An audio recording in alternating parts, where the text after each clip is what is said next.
Black Africans who come over here are told that if you get a white woman, you have an easier pathway to success. Now, Hmm. and most of them have experienced that. Because if you have a Okay. black man and you want to be a really black man to make this work for you, and you have a white wife, then I don't know how society comes to that. I have theories, but society will give you a greater open door because you have more privileges to whiteness, if that be Hmm. the case.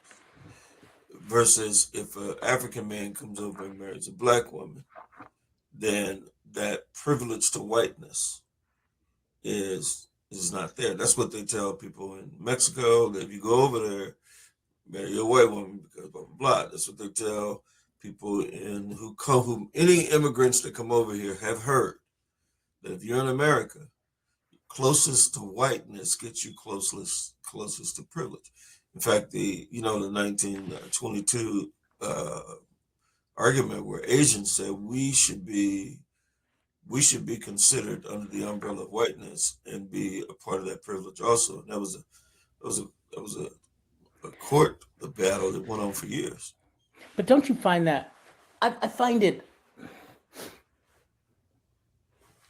We've done this to ourselves as well with the brown paper bag test. Hmm. Um, but it's insulting to God. I think it's insulting to God. The question is also, I mean, and I think the theological piece is clear. Mm-hmm. What we're talking about is preference and survival. And so at some point, um, survival is survival is keeping your integrity and your morals and your I, values.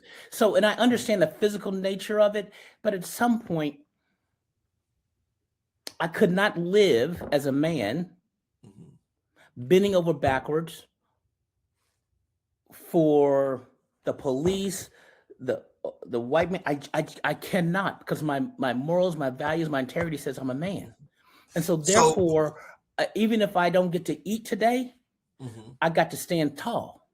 And I think that's easier when I was single.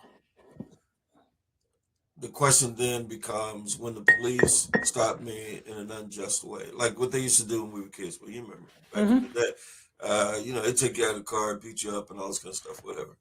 And my white friends, they just didn't believe it because it's not their Hmm. experience, right? So, and even today, someone would say, "Well, it couldn't have been that bad. You must have been doing something wrong."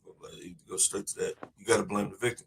But when you go through that, and then I'm riding with Troy, who is a white friend of mine, and then the cop pulls me over, and then Troy says from the passenger seat, "Why did you pull us over?" And then the cop gets a little nervous and starts giving him explanations, and then gives us a warning and say, "All right, you guys drive carefully from here on out. I'm just gonna give you a warning." Then walks away, thinking that's never happened to me. So now my proximity to whiteness has given me a glimpse of the privilege they have. And so my thought is, man, with this proximity, I might be able to get the job. I might be able to Hmm. get the promotion. I might be able to get the client. I might be able to get all those kind of things. And so what we do is in our society, as we become more professional, then we also see value in that proximity. And then you say, now I got to marry somebody. I want to have, and so